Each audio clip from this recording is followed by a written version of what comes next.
Welcome to What Are You Reading? A podcast at the Public Library of Mount Vernon in Knox County. My name is Christy. And I'm Katie. And this month, we decided to do some graphic novels. Mm-hmm. We wanted something a little fun, maybe like a quick read. Mm-hmm. It's that time of the year. It's February. So the weather's been really crazy. So when you're watching this is February 2023. And here in Ohio, this weather is bananas. Yeah. Right now it's about 50 degrees outside, and tomorrow it's going to be in the 20s and 30s. Yeah. So, yeah. It's not like, it's winter here, so you go outside and it's a little dark, it's a little gloomy, it's raining, it's windy, it might be snowing. You don't know. Mm-hmm. So I really wanted something that, and both of our covers are insane. Look at how bright and pretty this is. So if you're listening to us on the podcast, both of our covers are just gorgeous illustrations, bright colors, something that grabs your eye really quickly and kind of instantly put me in a mood for spring. Everything's so gloomy and this is so much better. Oh yeah, so much fun. Yeah, and quick. I read mine in maybe 40 minutes. Yeah, it took me a little longer for mine, maybe a couple of days, but mine definitely has a lot more going on in it. And mine's YA or an adult book, and yours is a little bit. Yeah, but yes, much shorter than I would a regular book. Yes. Mine is considered just an adult graphic novel, but it is absolutely accessible to all ages, I feel like. I'll go ahead and tell you the title. Mine is Barb, the Last Berzerker, and this is book 1 by Dan and Jason. What did you pick, Katie? I did Magus of the Library, and it is a manga. So if you're watching this, you'll notice that my little tabbies are in the wrong side because you actually read it right to left and then top to bottom. So everything appears backwards, which you would think would be difficult, but once you get the hang of it, it's not that bad. Yeah. But yeah, mine, I would say probably a little bit older reader, teen still, but just because mine the pictures are super detailed. Wow. And there is a lot more words and things going on in the book. So, yeah, yours is quite a bit more detailed. I'll show you guys a little excerpt from mine. So mine has these huge panels. So we've got a page here that's literally just the action of our main character escaping from the evil hideout of our bad guy. So for me, it went pretty quickly because of these really large panels, which also helps with my eyesight because it's not great. So yes, I did have a little bit of trouble with mine because there are so many words and the drawings are so detailed. Some of the text that are just kind of like asides or something that would be in someone's head is so small that it was a little hard to read at times, but the majority of it was easy to read other than there was a lot of it. Good. Yeah. What, you want to tell me a little bit about yours? Yeah, so this one is the first in a series. I think there are 4 or 5 out right now. Okay. And if you love books in general, you'll love this because the gist of it is there's a little boy who is different. He has elf ears, but there aren't any elves in that we know of yet. So in his town there is a library, but if you live in basically one of the slums, you cannot go to the library. Okay. Because you can't be trusted. So the classism. Yeah, because they assume that you're going to be too dirty to touch the books and you would steal them. Oh, that's horrible. Yeah, which is terrible. And he has the added trouble of he looks different. So they really don't want him anywhere near the library. And yet he does have a friend that like breaks him into the library so that he can read. But anyways, so there in this world, there is a central library which kind of oversees everything. Mm-hmm. And there are librarians. They're called, and I might be pronouncing it wrong, but I'm going to try. Yeah, go for it. They're called Kafna. Okay. And there's like 12 different departments of the Kafna, and in this we meet 3 of them, I think. One of them is the liaison department, and that's what brings them to this village because they're looking for a grimoire that hasn't been taken care of, and because it hasn't been taken care of, it is actually leaking magic essence. Ooh. So they're trying to find this book, and the liaison department helps acquire things like that, as well as setting up libraries, satellite libraries that go with it. Mm-hmm. One of the really cool things is, one of my jobs here is repairing books. Mm-hmm. And there is a section in it, because there's 2 of them that are from the restorations department. And they're actually trying to teach the people at this village library how to repair books. Oh, cool. And I can say it is industry standard. Oh, good, good. So they show, and it's something simple like how to repair a page that's been torn. Mm-hmm. And so there's that. And then there's another that's kind of like their, I'm going to say military arm, but it's not, to protect what they have. Mm-hmm. So they come to this town and they meet the little boy, and one of them just really connects with him. Mm-hmm. And is trying to get him to enjoy books and not have that fear that like, oh my gosh, I can't have books because I might break it, I might lose it, something terrible. And someone, at one point, she does give him a book to borrow, and someone steals it. Oh. So, because he's not supposed to have books. Yeah. So, the world is really interesting. There's a lot of stuff going on that's going to come up, and there's just some really beautiful language about books. Mm-hmm. Like the very first page, it says written texts, legacies linking the past to the future, compilations of symbols conveying thought itself, collections of crystallized knowledge. To protect a text is to protect the world itself. Wow. And that's kind of the theme that is woven through the book. Yeah. So really interesting. Definitely has that appreciation. And the other librarian who isn't a Kafna, the local librarian, gets a talking to about who's allowed to use the materials and who aren't. Mm. Yeah, it sounds like a really rich world. It is. And this is like a lot of world building in this first book. Yes, lots of world building. Mm-hmm. And I have never seen such detailed illustrations.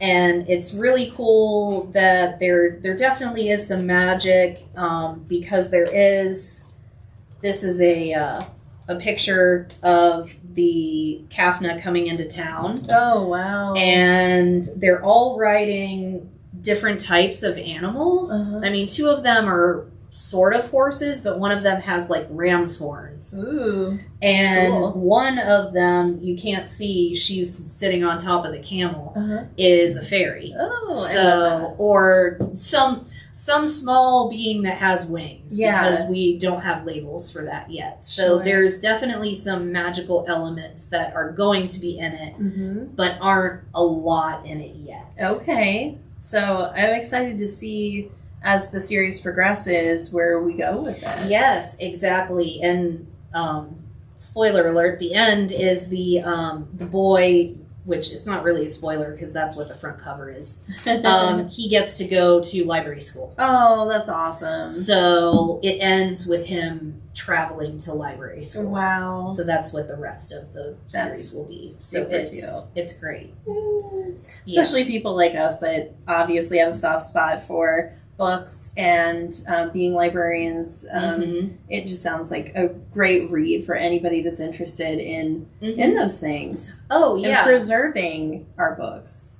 Yeah, exactly. That's awesome. Yeah. Makes you want to pick it up. So you should. I It's might really have good. to. Oh yeah. my gosh, more onto the TBR. I know. Oh, it's terrible. It's okay. It's okay. Yes. Yes. And so tell me about Barb. Okay, so it's so cute. So like I said earlier, it's Barb the Last Berserker. And this is book 1. Currently we have books 1 and 2 here in the library. Book 3 comes out in August. So we do have a little bit of a wait. So I'm definitely rereading this because I read it so fast. I wanted to know what was going to happen. And I definitely want to go back and enjoy some more of the illustrations, and look into those little details that I might have missed. But our story, I love any book that opens with a map. Oh, nice. Right? So that's a good sign. Like you're like, okay, I'm in for some fun. So this is the world of Bailiwick, and this is where our main character, Barb, lives. She is a member of a group of berserkers whose job is to slay monsters. And there's been a great war between monsters and humans. So that's why we have berserkers to begin with. Barb is with her group. She is headed to attack the next monster. And somebody wanders into their camp who worked for a magician. And he says, hey, have you guys heard of this sword? There's this sword of like infinite power and no one's been able to claim it. So the berserkers, of course, are like, oh my gosh, we need to go get this. We quickly realize that it was a trap. And our main characters are brought to the lair of an evil entity called Witchhead, who has taken over the body of this poor little mage. And he has tricked them into releasing the sword because he can't remove it himself. And it ends up in the hands of Barb, who is our only escapee during this attack. Oh, wow. The rest of her berserkers have been held captive. So we follow Barb as she goes on all of these adventures trying to save her friends. And, of course, rescue Bailiwick in the process. This ended up being super touching, and there were some really deep themes in here, even though, like I said, this is super approachable for everyone. There's clean language. The illustrations are just so pretty and so much fun. Here's a little example. Oh, cute. So I feel like this would be so great for anybody to pick up that's just looking for an adventure. And what made me pick it up was I'm such a fan of Beowulf. And I thought, okay, we've got a berserker. The very first page I opened up to was her regaling a group of like fairy type creatures with the stories of her adventures and her conquests, and how her and Porkchop, who is a yeti, who is, mind you, a monster, how their relationship developed, how they became best friends, and the importance of doing things together. We also have learning that even though monsters and humans are fighting, maybe there's a reason for that. Maybe everybody isn't bad on either side. So it ended up being just a super cute story. There is, though, I'll warn you guys, a cliffhanger, which kind of bummed me out. I'm not gonna lie. I was like, oh my god, book 2. Wait, do we have book 2? So I came in the very next day and started looking through our catalog, and we had book 2, and I thought, yes, because there is a little story in here about Barb's mom, and she was also a berserker. So Barb is following in her footsteps. We know she has been captured, and we're trying to figure out how we can save everybody. Wow. Yeah, there's a lot going on. Yeah, that's a lot to put on a young Berzerker's shoulders. Yes, she's just a little thing, but she is awesome. And as you can see here, that sword with infinite power ends up in Barb's hands, and it allows her to do some pretty awesome stuff and rescue a lot of people, make a lot of people's quality of life better. So I would compare this to like if Beowulf and Adventure Time had a baby. Okay. Yeah, so it's super cute. It's very very much like an adventure. You're moving from one village to the next village, and there's like a little moralistic point to each interaction that she has, and she learns a little bit from each different type of creature, humanoid creature she runs into. There's a life lesson in each of those. Nice. Yeah, so I really enjoyed it, and now I'm interested to read more by Dan and Jason. Because they're just so much fun. Yeah. And it's so cute. So do they have other series? They do, and I wish I can remember, guys. I'm so sorry. We'll have to Google it. But they do have another series that I thought looked so cute, and I can't remember the title of it. But it was another kind of buddy comedy type story. And right now, I know things are really heavy out in the world. So, you know, things like this are just these little spots where you can just go home and open up a book, transport it somewhere else. And she's going through these crazy things too. She's an orphan. She's just lost all of her friends, are captured by this evil witch king. And she's still fighting because there's still hope and there's a lot to live for. So it's, times like these that we lean on these things. So 10 out of 10 do recommend. Yeah. And I love all the colors. Isn't it so pretty? Yeah. And I love the little scared face on Pork Chop on the cover. Pork Chop is like super scared. And he's got a bad rap because he likes to steal sausages from the local sausage vendor. So, everyone's kind of afraid of him. But as you can see here, he is super sweet, very kind-hearted. He just has a really big tummy. And he's very hungry.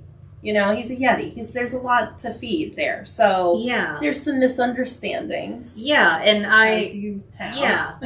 And I know we talked about it off camera about Grendel and Beowulf. Oh, yeah. It's like he just wanted a good night's sleep. Yes, totally. So, right? So, it's nice to have it in a little bit more accessible way through Barb. Absolutely. And I love that we have this little female lead character. Growing up, I'm going to date myself here, but growing up, I had He-Man and She-Ra, and She-Ra was like the stuff.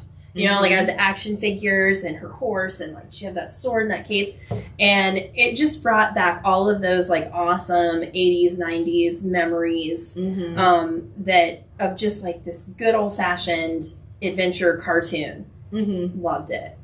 And now growing up, having read Beowulf, having read some of these epics, now you can really start connecting the dots and saying, oh, maybe this was based off of this, or oh, I see that influence there. And I really love that. Yeah, because when you talked about the sword, the first thing I thought of was King Arthur. Absolutely. Sword in the stone, pulling it right out. Yep, definitely. There's so many parallels here that, again, makes this entertaining for an adult. Just as entertaining as it would be for a tween or a teen. My daughter's 14 and she loved this. Like, she ate it up. So, it's a really good read and super quick, so you can just pick it up and have fun. Yeah. So, graphic novels, not just for the teenagers. Absolutely. Like, stop in. We have an awesome selection of graphic novels. There's a wonderful selection available on Hoopla as well. Oh, yes, absolutely. And, on Hoopla, if you're using your device, you can, like, zoom into the panels. You can, if you're reading on your Kindle or your tablet, you can really get in there as well. So if it isn't here in person, definitely check it out on, like, Hoopla and see, and stop by Libby, of course, and there's just so many great titles out there. Oh, yeah. Yeah. And don't be afraid. Jump right in. And we're always here to help. So, if you come in and have any questions, let us know. Yeah, absolutely. Or let us know what you read that you really enjoyed. Definitely. We appreciate, like, the feedback. We love talking with you guys. We love people stopping in to say hey. And just, if you have no idea and you just want to dip your toe in, stop by, chat with us, because there's always going to be somebody on staff who has a really awesome idea or a really awesome suggestion to guide you in like a new direction. So, All right. Well, guys, thank you so much for joining us again for another episode of our podcast. We will see you next month. Bye. Bye.